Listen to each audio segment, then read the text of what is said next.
Hello and good morning to all. Welcome to your computer class.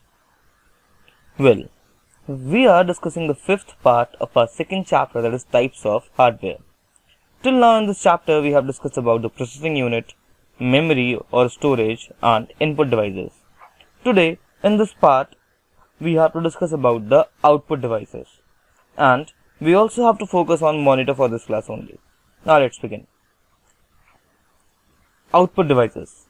Well, in general, when we were discussing the IPO cycle, I have taught you that in IPO cycle, we have three basic components, that is input, processing and output. So it means for every task we have to input something, then we will get some processing done over that input, and then it will generate the final output, which will be our final result.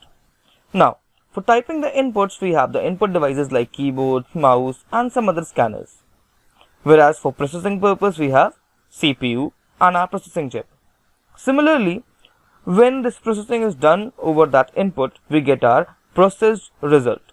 And for checking that processed result or for viewing that processed data, we have some output devices. Some of the most commonly used output devices are monitor and printer. Fine. You can find these two devices everywhere, whether it's in a school or in homes or in cafes. Now let's read and then discuss. The output unit is responsible for producing output in user readable form. Fine. Generally the inputs that we give, these inputs are in the user readable form, but our computer converts the input in the machine readable form, it means in the binary format, and then it performs the operations in that binary form of data only. Fine. So it means after processing the result that computer get, that result is in the form of some binary bits.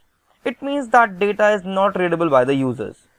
To make that data readable or presentable, these output devices are generally used. With the help of these output devices, this data is converted back to the high level language and then presented in front of the user. Generally for presenting this data, we use some devices like monitors, printer, plotters, etc. Fine. So various output devices like monitor, also called as VDU, printer, plotter, etc. make the output unit of a computer. It means these devices are only termed as the output devices because with the help of these we can see or listen or we can get our final output. Okay. Well, the function of an output device is to present the processed data to the user. The computer sends the output to the monitors if the user needs to see the output. Fine. Generally, whenever we process something, we get the result, and sometimes when we have to see that result is sent to the computer's monitor. Whereas in some situations where we don't want to see our result, in that case the result will be pushed in the computer's memory and then we can see that result later on. Fine. Now, we have to discuss about some most commonly used input devices. So some most commonly input devices are monitor, printer, speaker, plotter and projectors. Generally in all the computers, whether it's your mobile phone, your desktop PC, your laptop or televisions that we have in our home, fine, or the normal computers, in all the computers we must have a monitor. This monitor works as the display where we can see everything. Next we have printer. Well, when we type something in the computer, that data is in a soft copy format.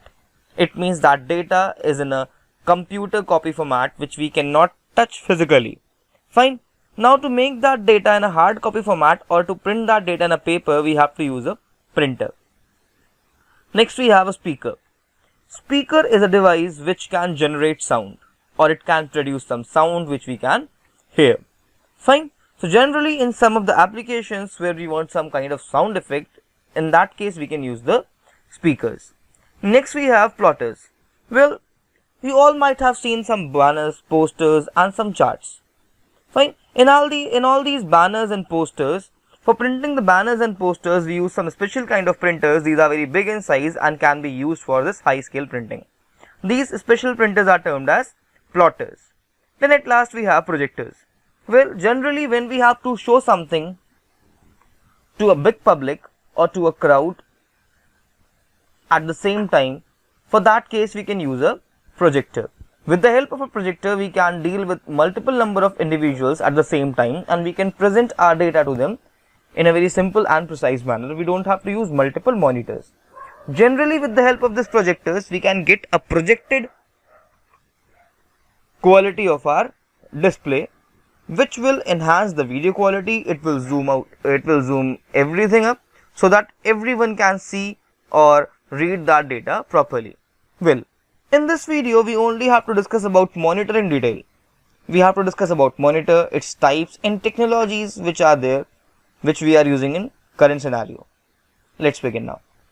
Monitor. Monitor or screen is the most common part of output form from a computer. Fine. Generally, most of the output that you all are able to see in your computer's display or in your phone's display, it is just because of your phone's monitor or your computer's monitor. Fine. Well, let's suppose if we don't have a display in our mobile phone or in our computers, then we will not be able to see anything. Fine. And in this scenario, these computers will not be effective for us. Fine. So it means this monitor will display information in a similar way to that shown on a television screen. Fine. The picture on a monitor is made up of thousands of tiny colored dots. Fine. So everything that we are able to see in a monitor is made up of some dots, and these tiny colored dots are termed as pixels. Fine. Monitor is called VDU or visual display unit because with the help of monitor we can see everything. That's why it is also termed as VDU, that is visual display unit. Fine. Over this side we have an image of Mozilla Firefox. Now you must be thinking why we have this image over here. As you can see here, it is the normal view of the Mozilla Firefox icon. So generally when we see or we just look into that icon, it appears something like this. But if you will zoom in this icon, you will get something like this. You will get a picture where will be some tiny square dots or square boxes, and with the help of all these square boxes, this picture is made up of.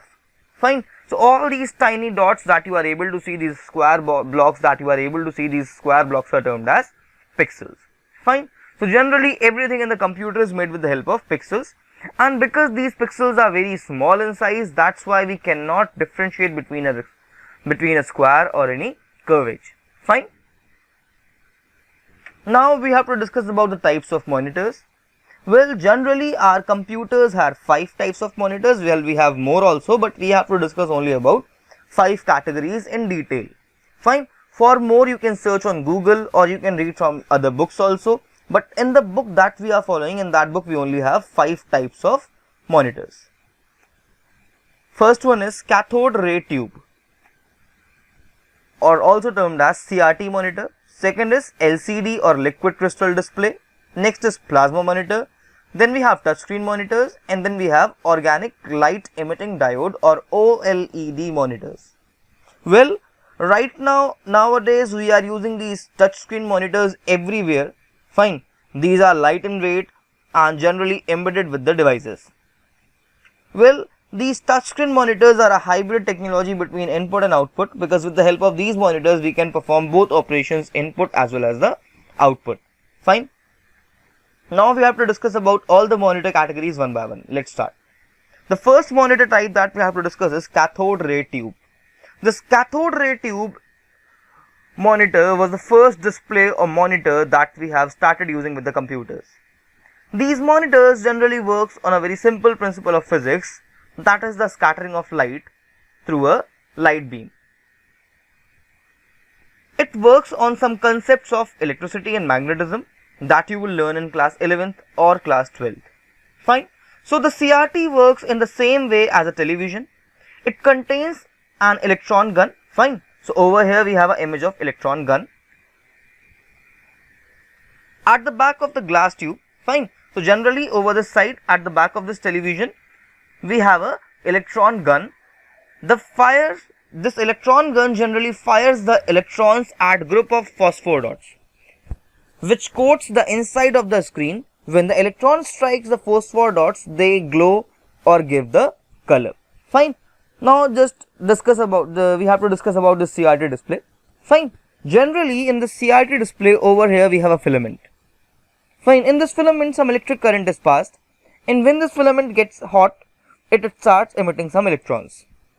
Fine. When it starts emitting some electrons, these electrons are converted into a form of electron beam with the help of these anodes. Then over this side we have some electromagnetic plates. These electromagnetic plates are used to deflect this light beam in the display. When this electron beam strikes this display over this side, this display gets charged. This display has a tricolor coating of fluorescent material. This tricolor coating is of red, green and blue color. Fine. So when this red, green and blue color gets charged, it starts glowing and it generates the picture in our display. Fine. Well, this electron gun works very fast. That's why we can see multiple colors at a time in our display. Now, because this technology can only work with 3 colors, that is RGB, so it means it can only display us 256 color combinations. And that's why nowadays we are not using these CRT displays, because in these CRT displays or these CRT monitors we have limited color combinations only. First problem. Second problem is that because in this we have this electron gun over this side, this electron gun needs some heat energy to produce electrons. That's why these TVs or these televisions were also heat emitting TVs, and their temperature is very high in compared to a normal television or in compared to a LCD or LED television. That's why we are also not using them. And then the last drawback is that because these televisions are made up of glass tube, that's why the possibility of getting damaged is higher in compared to the other televisions. But the best thing is that these televisions are cheap and generally can be used with multiple things. These can be used as monitors or can be used as televisions also with the help of some controllers. Next we have to discuss about LCD or liquid crystal display. Well, in your mobile phones, the display that we have, it is a LCD display that we are mostly using. Fine. This LCD stands for liquid crystal display, or it is also termed as TFT. TFT stands for thin film transistor. Fine, it is termed as thin film transistor because in this we have a thin transistor film which starts glowing when it gets charged. Well, liquid crystal is a material used to create each pixel on the screen. Fine, generally in this television we have some liquefied crystals, and this display is filled with these liquefied crystals only. So when this display gets some charge, these crystals start glowing, and then only we are able to see the picture in the display. Fine. So liquid crystal is the material used to create each pixel on the screen. The material has a special property. It can polarize light depending on the electrical charges across it. Fine. So it means this particular material can easily produce light. This feature allows the pixels to be created. Each tiny cell of liquid crystal is a pixel. Fine. Well, generally you might have seen that when our mobile phone's screen gets damaged, in that display we are able to see a gel or a liquid like substance. It is just because of this LCD technology. Fine. TFT or thin film transistor is a device within each pixel that sets the charge. Fine. So it means in every pixel dot there is a simple transistor like thing which maintains a pixel. Fine. It gives the charge or the current to a pixel. And so sometimes they are called LCDs, referring to the material they use. Fine. Well, because they have some liquid material, that's why they are termed as LCDs also. And because they have some tiny transistors inside them, that's why these are also termed as TFT displays. Fine. Now TFT is a variant of LCD technology. LCDs use much less power in compared to the normal monitors. But with these LCDs, we have one problem also. The problem is that generally when the weather changes, it means generally in the winter season, this liquid doesn't work properly, and sometimes it takes some time for our television to get charged and to display something. Fine. So that's why we have to keep our television safe, generally in the rainy season or in the winter season. Fine. Next we have plasma monitors. Well, these plasma monitors are generally used for higher picture quality, but these are not the most preferable ones because of their cost or their power or their weight. Fine. Plasma monitors or PDP. Fine. PDP stands for plasma display panels. Fine. Generally these display panels are used in big displays or big projector displays. Fine. Plasma monitors or PDPs are flat panel displays. The plasma technology utilizes a small cell containing electrically charged ionized gases across the face of a plasma display to collectively form a visual image. Fine. In this plasma technology, instead of using liquid, it has some glass filled chambers. Fine. So when this glass filled chamber gets charged, it starts producing some light which is in the form of some plasma. Fine. And when this gas gets charged, it creates one pixel. Fine. Generally in this pixel we have three colors. These are red, green and blue. As you can see over here, we have an example over here. Fine. You can see that it's a little box, tiny shell inside this display. It has three colors, red, green and blue. It makes one pixel. Fine. So when this block gets charged, it starts producing the color. Fine. Then over this side we have a plastic material, a plate that protects the display. Fine. And then in the middle of that we have a glowing element which gives the more lightning effect to our display. Fine. Now, plasma monitors are not popularly used because of their expense, weight, power consumption and size. Fine. Because these monitors works on the concept of gases, that's why they need more electricity for the charging purpose. It means for charging the pixels, and these are also very heavy in size and we have to keep them very precisely. Fine. The handling of these displays is very difficult because if a single panel or if a single dot will stop working, in that case it will also damage your whole device. Fine. However, they offer a wide range of contrast and colors. Fine. In these displays we have multiple colors because it works on the concept of gases, and these gases can produce a variety of shades depending on the charge what they are getting. Fine. They can also have some big displays, some long displays, but their life is not so long in compared to the other televisions, because this gas which is filled inside these little chambers of pixels, it gets discharged and which can destroy your display also. Fine. Next we have touchscreen monitors. Well, this touchscreen monitor, you must have seen this or you are using this just now with yourself. Fine.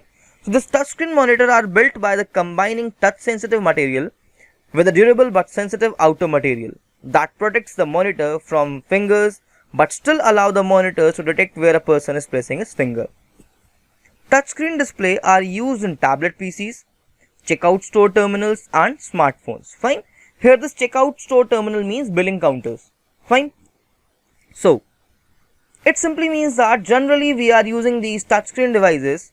They are a combination of touch sensitive material with a display ability. Fine. Generally in this touchscreen monitor, when we touch the display, this electronically charged display understands the electrostatic force of our fingers. And when this electrostatic current of our fingers or our body transmits through this display, the chips or the technology which is embedded in this, it analyzes the cursor's position. Fine. These touchscreen displays are mostly used in our mobile phones, in our tablet PCs or generally in the touchscreen laptops or monitors also.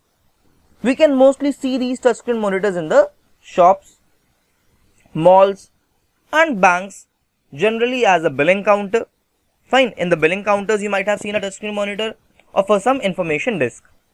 Fine. Next we have OLED monitors or organic light emitting displays. Well, it is a future technology that we are using nowadays. Fine. These OLED monitors are created using pushing an electron current through organic material, causing these materials to glow.